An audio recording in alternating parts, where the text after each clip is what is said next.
എല്ലാവർക്കും നമസ്കാരം. പുതിയ വീഡിയോയിലേക്ക് സ്വാഗതം. ഇന്നത്തെ ക്ലാസ് കറണ്ട് അഫയേഴ്സിന്റെ ഭാഗത്തു നിന്നുള്ള ക്ലാസ് ആണ്. വയലാർ പുരസ്കാരം ഇതുമായി ബന്ധപ്പെട്ടുകൊണ്ട് ഇനി വരുന്ന PSC പരീക്ഷകൾക്ക് ചോദിക്കാൻ സാധ്യതയുള്ള പ്രധാനപ്പെട്ട കാര്യങ്ങൾ ഏതൊക്കെയാണെന്ന് നോക്കാം. വയലാർ അവാർഡ് എന്ന് പറയുമ്പോൾ അതൊരു സാഹിത്യ പുരസ്കാരമാണ്.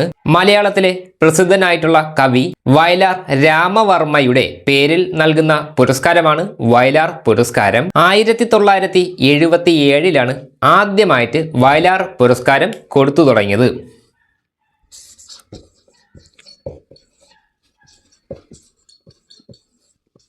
വയലാർ രാമവർമ്മയുടെ പേരിലുള്ള പുരസ്കാരമാണ് വയലാർ പുരസ്കാരം. 1977 ആദ്യമായിട്ട് വയലാർ പുരസ്കാരം നൽകി തുടങ്ങിയത്. വയലാർ രാമവർമ്മ മെമ്മോറിയൽ ട്രസ്റ്റ് ഉണ്ട്.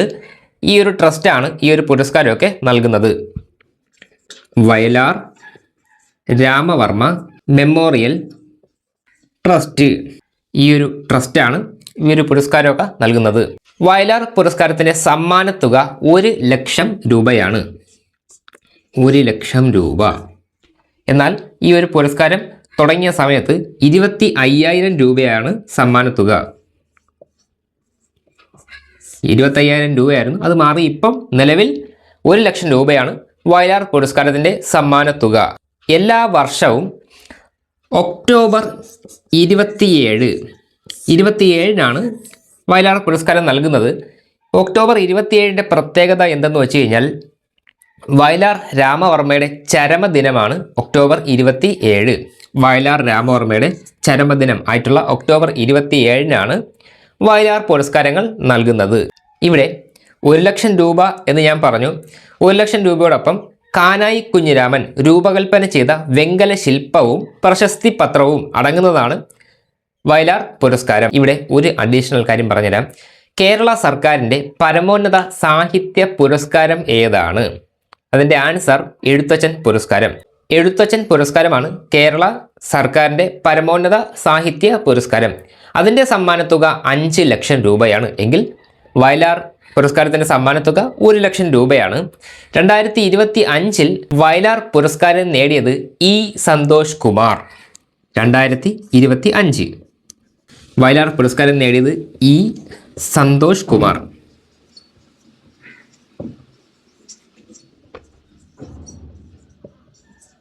ഇദ്ദേഹത്തിൻ്റെ തപോമയിയുടെ അച്ഛൻ എന്ന നോവലിനാണ് വയലാർ പുരസ്കാരം കിട്ടിയത്.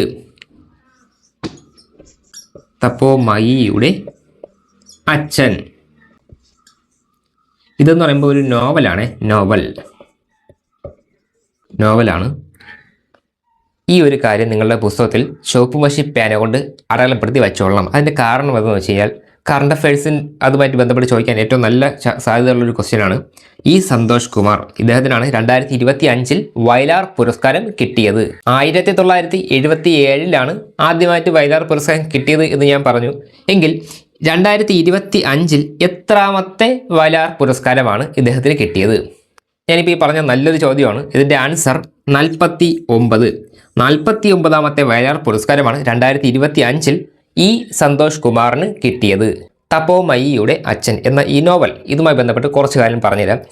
ഇതിലെ ഒരു പ്രധാനപ്പെട്ട കഥാപാത്രമാണ് ഗോപൻ ബറുവ. തപോമയിയുടെ അച്ഛൻ എന്ന ഈ ഒരു നോവലിന്റെ തീം അഭയാർത്ഥി ജീവിതവും മനുഷ്യ ബന്ധങ്ങളിലെ സങ്കീർണതകൾ, ഇതുമായി ബന്ധപ്പെട്ടുള്ള ഒരു തീമാണ് തപോമയിയുടെ അച്ഛൻ എന്ന ഈ ഒരു നോവലിൽ ഉള്ളത്. തപോമയിയുടെ അച്ഛൻ ഇദ്ദേഹത്തിൻ്റെ നോവലാണ്. അതുപോലെ തന്നെ മറ്റൊരു നോവലാണ് അന്ധകാരനഴി.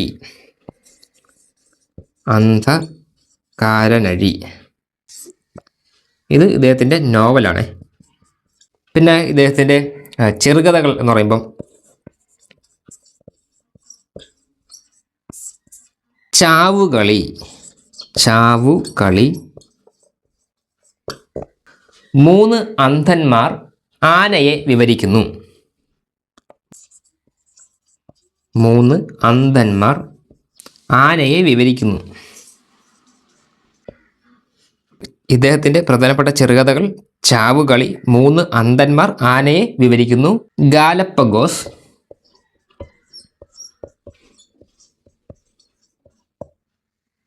നാരകങ്ങളുടെ ഉപമ,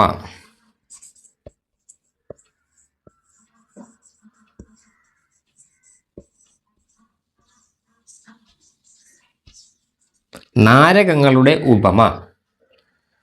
ഈ 3 ചെറുകഥകൾ നോക്കി വെച്ചേക്കണം. ഇവിടെ കുറച്ച് കാര്യങ്ങൾ നമ്മൾ പ്രധാനമായിട്ടും പഠിച്ചു വെച്ചേക്കണം. ഈ സന്തോഷ് കുമാർ ഇദ്ദേഹത്തിൻ്റെ പ്രധാനപ്പെട്ട നോവലാണ് തപോമയിയുടെ അച്ഛൻ. അതുപോലെ തന്നെ അന്ധകാരനഴി. പിന്നെ വേറൊരു കാര്യം പറഞ്ഞുതരാം.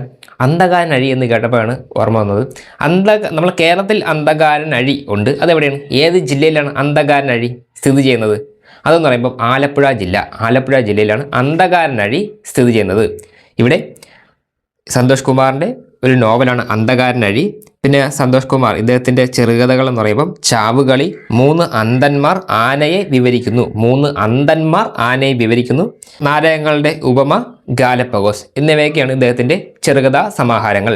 പിന്നെ ഈ സന്തോഷ് കുമാർ ഇദ്ദേഹത്തിന് 2025 49ാമത്തെ വയലാർ പുരസ്കാരം കിട്ടി എന്ന് ഞാൻ പറഞ്ഞു. ഇതിനോടൊപ്പം തന്നെ ഇദ്ദേഹത്തിന് കേരള സാഹിത്യ അക്കാദമി പുരസ്കാരങ്ങൾ കിട്ടിയിട്ടുണ്ട്.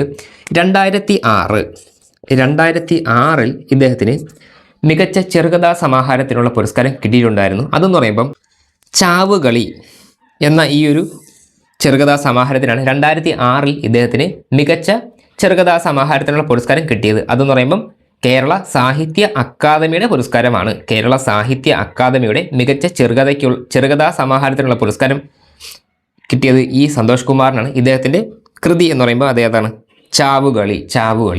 പിന്നെ അതുപോലെ തന്നെ 2006 കാര്യം പറഞ്ഞു. 2012 ഇദ്ദേഹത്തിന് വീണ്ടും കേരള സാഹിത്യ അക്കാദമി പുരസ്കാരം കിട്ടിയിട്ടുണ്ടായിരുന്നു. അതെന്ന് പറയുമ്പം മികച്ച നോവൽ അതുമായി ബന്ധപ്പെട്ടാണ് ഇദ്ദേഹത്തിന് കിട്ടിയത്. അത് അന്ധകാരനഴി എന്ന ആ ഒരു നോവൽ ഇതുമായി ബന്ധപ്പെട്ടുകൊണ്ടാണ് 2012 ഈ സന്തോഷ് കുമാറിന് മികച്ച നോവലിനുള്ള കേരള സാഹിത്യ അക്കാദമി പുരസ്കാരം കിട്ടിയത്.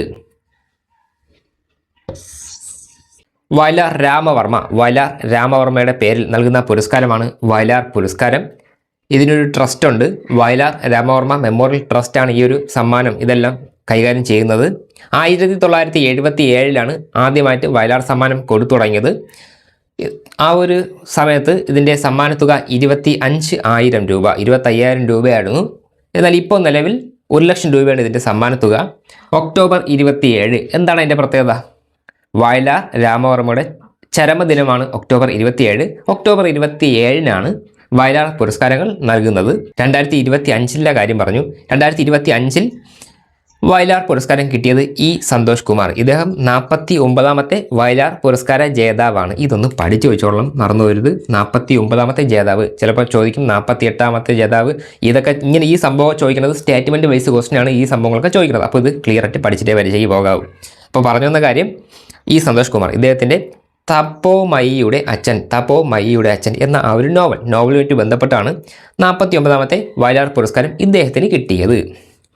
പിന്നെ പറഞ്ഞു തപോമയി എന്ന് പറയുമ്പോൾ അതിൽ നോവലിൻ്റെ തീം എന്ന് പറയുമ്പം അഭയാർത്ഥി ജീവിതവും മനുഷ്യ ബന്ധങ്ങളിലെ സങ്കീർണതകളും ഇതുമായി ബന്ധപ്പെട്ടുള്ള ഒരു നോവലാണ് തപോമയിയുടെ അച്ഛൻ. ഈ സന്തോഷ് കുമാറിൻ്റെ ഒരു പ്രധാനപ്പെട്ട നോവലാണ് അന്ധകാരനഴി. പിന്നെ ഇദ്ദേഹത്തിൻ്റെ ചെറുകഥാ സമാഹാരങ്ങൾ എന്ന് പറയുമ്പം ചാവുകളി, 3 അന്ധന്മാർ ആനയെ വിവരിക്കുന്നു, ഗാലപ്പഗോസ്, നാരകങ്ങളുടെ ഉപമ.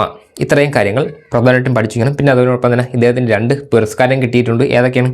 2006 മികച്ച ചെറുകഥ അതുമായി ബന്ധപ്പെട്ട് ചാവുകളിക്ക്, ഇദ്ദേഹത്തിൻ്റെ ചെറുകഥയായിട്ടുള്ള ചാവുകളിക്ക് കേരള സാഹിത്യ അക്കാദമിയുടെ പുരസ്കാരം കിട്ടിയിട്ടുണ്ടായിരുന്നു. അതേപോലെ തന്നെ 2012 കേരള സാഹിത്യ അക്കാദമിയുടെ മികച്ച നോവൽ ആയിട്ട് തിരഞ്ഞെടുത്തത് അന്ധകാരനഴി എന്ന ഇദ്ദേഹത്തിൻ്റെ നോവലാണ്. ഇത്രയും കാര്യങ്ങൾ സന്തോഷ് കുമാറുമായിട്ട് ബന്ധപ്പെട്ട് നോക്കി വെച്ചിരിക്കണം. ഇനി 2024 മുതൽ മുന്നോട്ടുള്ള വയലാർ പുരസ്കാര ജേതാക്കളെ പറ്റി നോക്കാം. 2024 വയലാർ പുരസ്കാരം കിട്ടിയത് അശോകൻ ചെരുവിൽ. 2024 വയലാർ പുരസ്കാരം കിട്ടിയത് അശോകൻ ചെരുവിൽ.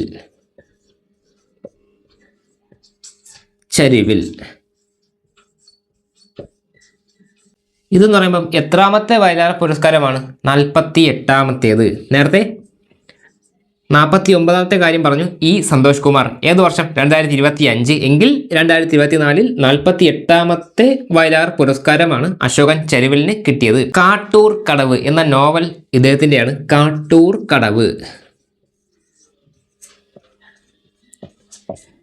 ഈ ഒരു നോവൽ ഇതുമായി ബന്ധപ്പെട്ടുകൊണ്ടാണ് 2024 അശോകൻ ചെരുവിലിന് വയലാർ പുരസ്കാരം കിട്ടിയത്. അതായത് 2024 അശോകൻ ചെരുവിലിന് വയലാർ പുരസ്കാരം നേടിക്കൊടുത്തത് ഇദ്ദേഹത്തിൻ്റെ കാട്ടൂർ കടവ് എന്ന നോവലാണ്. ഇദ്ദേഹത്തിനെ പറ്റി ഒന്ന് രണ്ട് കാര്യങ്ങൾ പറഞ്ഞുതരാം. 2010 ഇദ്ദേഹത്തിന് പത്മരാജൻ പുരസ്കാരം കിട്ടിയിട്ടുണ്ട്. പത്മരാജൻ പുരസ്കാരം ഇദ്ദേഹത്തിന് കിട്ടിയിട്ടുണ്ട്. 2010 പത്മരാജൻ പുരസ്കാരം ഇദ്ദേഹത്തിന് കിട്ടാൻ കാരണം ഇദ്ദേഹത്തിൻ്റെ കൃതി ആമസോൺ ആണ്. ആമസോൺ എന്ന കൃതി ഇതുമായി ബന്ധപ്പെട്ടുകൊണ്ടാണ് 2010 പത്മരാജൻ പുരസ്കാരം അശോകൻ ചെരുവിലിന് കിട്ടിയത്. പിന്നെ ഇപ്പോൾ നിലവിൽ അശോകൻ ചെരുവിൽ കേരള സാഹിത്യ അക്കാദമിയുടെ വൈസ് പ്രസിഡന്റാണ് അശോകൻ ചെരുവിൽ. കേരള സാഹിത്യ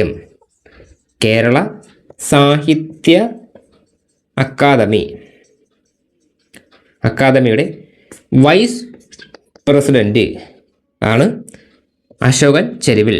അശോകൻ ചെരുവിൽ ഇതുമായി ബന്ധപ്പെട്ട കാര്യങ്ങൾ നമ്മൾ നോക്കി. ഇനി 2023 കാര്യം നോക്കാം. 2023 വയലാർ പുരസ്കാരം കിട്ടിയത് ശ്രീകുമാരൻ തമ്പിക്ക്.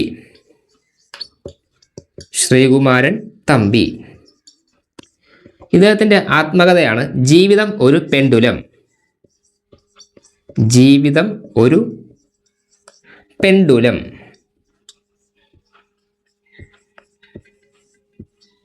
ജീവിതം ഒരു പെൻഡുലം ഇദ്ദേഹത്തിൻ്റെ ആത്മകഥയാണ്. 2023 ശ്രീകുമാരൻ തമ്പിയുടെ ആത്മകഥ ആയിട്ടുള്ള ജീവിതം ഒരു പെൻഡുലം, ഈ ഒരു ആത്മകഥയ്ക്കാണ് വയലാർ പുരസ്കാരം കിട്ടിയത്. ഇത് സ്പെഷ്യലായിട്ട് പഠിച്ചു വെച്ചോളണം. ജീവിതം ഒരു പെൻഡുലം ശ്രീകുമാരൻ തമ്പിയുടെ ഒരു പ്രധാനപ്പെട്ട കവിതാ സമാഹാരമാണ് അമ്മയ്ക്കൊരു താരാട്ട്. കവിതാ സമാഹാരം അമ്മയ്ക്കൊരു താരാട്ട്.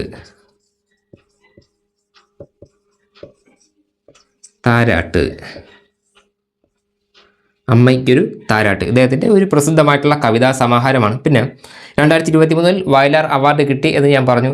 2023 ഇദ്ദേഹത്തിന് മറ്റൊരു വലിയ പുരസ്കാരം കിട്ടി. അതാണ് ഹരിവരാസനം പുരസ്കാരം.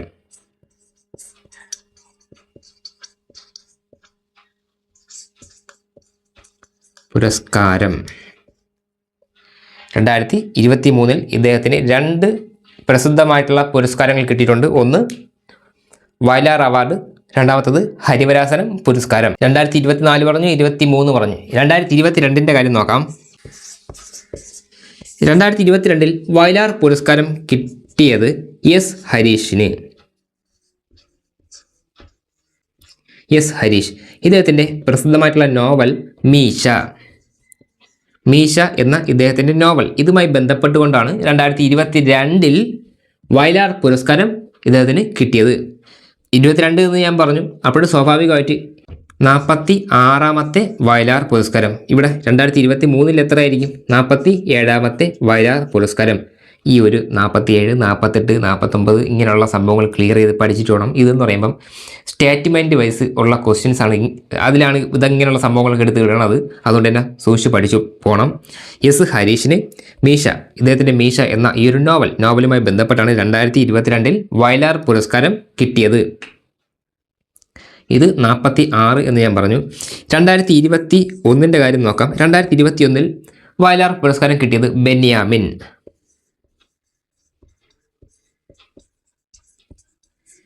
ഇദ്ദേഹത്തിൻ്റെ മാന്തളിരിലെ 20 കമ്മ്യൂണിസ്റ്റ് വർഷങ്ങൾ എന്ന നോവൽ അതുമായി ബന്ധപ്പെട്ടാണ് വയലാർ പുരസ്കാരം ബെന്യാമിന് കിട്ടിയത്. മാന്തളിരിലെ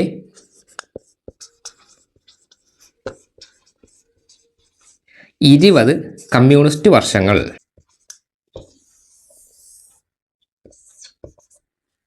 2021 വയലാർ പുരസ്കാരം കിട്ടിയത് ബെന്യാമിനാണ്. ഇദ്ദേഹത്തിൻ്റെ നോവൽ ആയിട്ടുള്ള മാന്തളിരിലെ 20 കമ്മ്യൂണിസ്റ്റ് വർഷങ്ങൾ. മാന്തളിരിലെ 20 കമ്മ്യൂണിസ്റ്റ് വർഷങ്ങൾ എന്ന ഈ നോവൽ ഇതുമായി ബന്ധപ്പെട്ടുകൊണ്ടാണ് 2021 ബെന്യാമിന് വയലാർ പുരസ്കാരം കിട്ടിയത്. ഇവിടെ 4 വർഷത്തിൻ്റെ കാര്യം പറഞ്ഞിട്ടുണ്ട്. 2024 വയലാർ പുരസ്കാരം കിട്ടിയത് അശോകൻ ചെരുവിലിനാണ്. കാട്ടൂർ കടവ് എന്ന അദ്ദേഹത്തിൻ്റെ നോവൽ അതുമായി ബന്ധപ്പെട്ടുകൊണ്ടാണ് അശോകൻ ചെരുവിലിന് 2024 വയലാർ പുരസ്കാരം കിട്ടിയത്. 48ാമത്തെ പുരസ്കാരമാണ് അശോകൻ ചെരുവിലിന് കിട്ടിയത്. പിന്നെ 2010 പത്മരാജൻ പുരസ്കാരം അശോകൻ ചെരുവിലിന് കിട്ടിയിട്ടുണ്ട്. അതിൻ്റെ കൃതി ഏതാണ്? അതെന്ന് പറയുമ്പം ആമസോൺ എന്ന കൃതി ഇതുമായി ബന്ധപ്പെട്ടുകൊണ്ടാണ് 2010 അശോകൻ ചെരുവിലിന് പത്മരാജൻ പുരസ്കാരം കിട്ടിയത്. കേരള സാഹിത്യ അക്കാദമിയുടെ ഇപ്പോഴത്തെ വൈസ് പ്രസിഡന്റ് ആണ് അശോകൻ ചെരുവിൽ. പിന്നെ 2023 കാര്യം പറഞ്ഞു. 2023 47ാമത്തെ വയലാർ പുരസ്കാരം കിട്ടിയത് ശ്രീകുമാരൻ തമ്പിക്കാണ്. ശ്രീകുമാരൻ തമ്പിയുടെ ആത്മകഥ ഏതാണ്? ജീവിതം ഒരു പെണ്ടൂലം. ജീവിതം ഒരു പെണ്ടൂലമാണ് ശ്രീകുമാരൻ തമ്പിയുടെ ആത്മകഥ. ഇതിനാണ് വയലാർ പുരസ്കാരം കിട്ടിയത്. പിന്നെ ശ്രീകുമാരൻ തമ്പിയുടെ ഒരു പ്രസിദ്ധമായിട്ടുള്ള കവിതാ സമാഹാരം അമ്മയ്ക്കൊരു താരാട്ട്.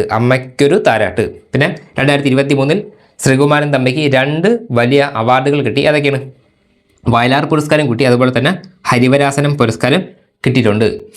പിന്നെ 2022 കാര്യം പറഞ്ഞു. എസ് ഹരീഷിനാണ് 2022 വയലാർ പുരസ്കാരം കിട്ടിയത്. മീശ എന്ന ആ ഒരു നോവൽ, അതുമായി ബന്ധപ്പെട്ടാണ് എസ് ഹരീഷിന് വയലാർ പുരസ്കാരം കിട്ടിയത്. 46ാമത്തെ പുരസ്കാരമാണ് 2022 എസ് ഹരീഷിന് കിട്ടിയത്. 2021 ബെന്യാമിനാണ് വയലാർ പുരസ്കാരം കിട്ടിയത്. ബെന്യാമിൻ്റെ നോവൽ മാന്തളിരിലെ 20 കമ്മ്യൂണിസ്റ്റ് വർഷങ്ങൾ എന്ന ഈ ഒരു നോവലുമായി ബന്ധപ്പെട്ടാണ് 2021 ബെന്യാമിന് വയലാർ പുരസ്കാരം കിട്ടിയത്. വയലാർ പുരസ്കാരം ആദ്യമായിട്ട് കിട്ടിയത് ലളിതാംബിക അന്തർജനത്തിനാണ്. അതെന്ന് പറയുമ്പോൾ 1977 ലളിതാംബിക അന്തർജനത്തിൻ്റെ അഗ്നിസാക്ഷി എന്ന നോവലിനാണ് വയലാർ പുരസ്കാരം കിട്ടിയത്. അഗ്നിസാക്ഷി എന്ന നോവൽ, അതുമായി ബന്ധപ്പെട്ടാണ് വയലാർ പുരസ്കാരം ലളിതാംബിക അന്തർജനത്തിന് കിട്ടിയത്. 1977 ആദ്യമായിട്ട് കൊടുത്തത്. അതുപോലെ തന്നെ ഇതിൽ ഒരു പ്രധാനപ്പെട്ട കാര്യം കൂടെ ഉണ്ട്. വയലാർ പുരസ്കാരം നേടുന്ന ആദ്യത്തെ വനിതയാണ് ലളിതാംബിക അന്തർജനം. ഫസ്റ്റത്തെ വ്യക്തിയാണ്, അതുപോലെ തന്നെ ഫസ്റ്റത്തെ വനിത. ഇവിടെ 2 പ്രത്യേകത ലളിതാംബിക അന്തർജനവുമായിട്ട് ബന്ധപ്പെട്ട് പഠിച്ചു വച്ചേക്കണം.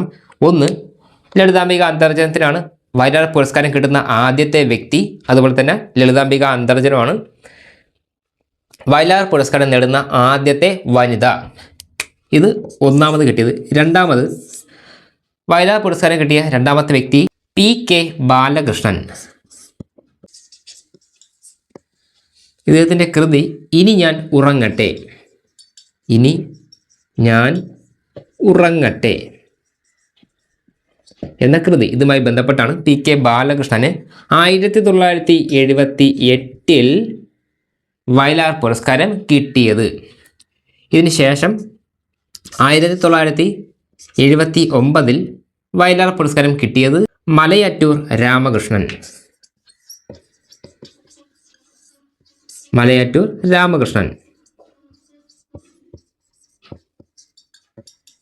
ഇദ്ദേഹത്തിൻ്റെ കൃതി വളരെ ഫേമസ് ആയിട്ടുള്ള ഒരു കൃതിയാണ് യന്ത്രത്തിന് കിട്ടിയിട്ടുണ്ട് വയലാർ പുരസ്കാരം. 1979 മൂന്നാമത്തെ വയലാർ പുരസ്കാരം കിട്ടിയത് മലയാറ്റൂർ രാമകൃഷ്ണനാണ്. ഇദ്ദേഹത്തിൻ്റെ വളരെ ഫേമസ് ആയിട്ടുള്ള കൃതിയാണ് യന്ത്രത്തിനാണ് വയലാർ പുരസ്കാരം കിട്ടിയത്. നാലാമത് കിട്ടിയത് തകഴി ശിവശങ്കരപ്പിള്ള.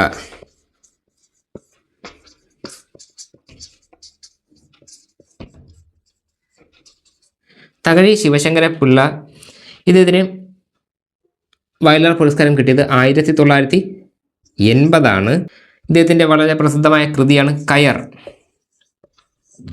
കയർ എന്ന ആ ഒരു ഇതുമായിട്ട് ബന്ധപ്പെട്ടാണ് തകഴി ശിവശങ്കരപ്പിള്ളയ്ക്ക് 1980 വയലാർ പുരസ്കാരം കിട്ടിയത്. ഇനി ഒരെണ്ണം കൂടെ പഠിച്ചു വയ്ക്കണം. 5ാമത് വയലാർ പുരസ്കാരം കിട്ടിയ വ്യക്തി വൈലോപ്പിള്ളി ശ്രീധര മേനോൻ.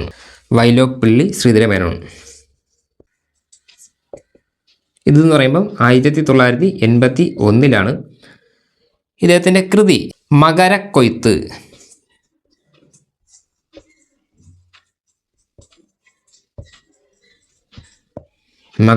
എന്ന കൃതി. ഇതുമായി ബന്ധപ്പെട്ടാണ് വൈലോപ്പിള്ളിക്ക് 1981 വയലാർ പുരസ്കാരം കിട്ടിയത്. ഇവിടെ 5 വ്യക്തികളുടെ കാര്യം സ്പെഷ്യലായിട്ട് ഇതും കൂടെ പഠിച്ചു വച്ചേക്കണം. 1977 ആദ്യമായിട്ട് വയലാർ പുരസ്കാരം കിട്ടിയത് ലളിതാംബിക അന്തർജനത്തിനാണ്. ഇവരുടെ പ്രത്യേകത എന്താണ്? ആദ്യത്തെ വ്യക്തി, ആദ്യത്തെ വനിത. ആദ്യത്തെ വ്യക്തിയും ആദ്യത്തെ വനിതയും ലളിതാംബിക അന്തർജനമാണ്. ലളിതാംബിക അന്തർജനത്തിൻ്റെ അഗ്നിസാക്ഷി എന്ന നോവൽ, അതുമായി ബന്ധപ്പെട്ടാണ് വയലാർ പുരസ്കാരം കിട്ടിയത്. 77 കാര്യം പറഞ്ഞു. 78 കാര്യത്തിൽ PK ബാലകൃഷ്ണന് കിട്ടി ഇനി ഞാൻ ഉറങ്ങട്ടെ എന്ന കൃതി. അതുമായി ബന്ധപ്പെട്ടാണ് ഇദ്ദേഹത്തിന് കിട്ടിയത്. 79-ൽ മലയാറ്റൂർ രാമകൃഷ്ണൻ 79-ൽ മലയാറ്റൂർ രാമകൃഷ്ണന് വയലാർ പുരസ്കാരം കിട്ടി. യന്ത്രം ഇതുമായി ബന്ധപ്പെട്ടാണ് മലയാറ്റൂർ രാമകൃഷ്ണൻ ഈ ഒരു പുരസ്കാരം കിട്ടിയത്. 1980-ൻ്റെ കാര്യം പറഞ്ഞു. 80-ൽ തകഴി ശിവശങ്കര പിള്ളയ്ക്കാണ് വയലാർ പുരസ്കാരം കിട്ടിയത്. കയർ എന്ന ഇദ്ദേഹത്തിൻ്റെ കൃതി ഇതുമായി ബന്ധപ്പെട്ടുകൊണ്ട് തകഴി ശിവശങ്കര പിള്ളയ്ക്ക് വയലാർ പുരസ്കാരം കിട്ടി. 5ാമത് കിട്ടിയത് വൈലോപ്പള്ളി ശ്രീധരൻ മേനോൻ, ഇദ്ദേഹത്തിനാണ് 1981-ൽ മകരക്കൊയ്ത്ത് എന്ന ആ ഒരു കൃതി ഇതുമായി ബന്ധപ്പെട്ടുകൊണ്ടാണ് 81-ൽ വയലാർ പുരസ്കാരം കിട്ടിയത്. പിന്നെ ഒരു അഡീഷണൽ കാര്യം പറഞ്ഞുതരാം. ONV കുറുപ്പ് 6ാമതായിട്ട് കിട്ടിയത് ONV കുറുപ്പിനാണ്. ONVക്ക് കിട്ടി. അദ്ദേഹത്തിൻ്റെ കൃതി ഉപ്പ് എന്ന ആ ഒരു കൃതി അതുമായി ബന്ധപ്പെട്ടാണ് 1982-ൽ 6ാമത്തെ വയലാർ പുരസ്കാരമാണ് ഇദ്ദേഹത്തിന് കിട്ടിയത്. ഉപ്പ് എന്ന കൃതി ഇതുമായി ബന്ധപ്പെട്ടുകൊണ്ടാണ് വയലാർ പുരസ്കാരം ONVക്ക് കിട്ടിയത്. ഇവിടെ 6 വ്യക്തികളുടെ പേര് ഞാൻ കൊടുത്തിട്ടുണ്ട്. ഇത്രയും ക്ലിയറായിട്ട് പഠിച്ചിട്ടേ പരീക്ഷയ്ക്ക് പോകാവൂ. ഇത്രയും കാര്യങ്ങളാണ് ഈ ഒരു വീഡിയോക്കകത്ത് ഞാൻ ഉൾപ്പെടുത്തിയിട്ടുള്ളത്.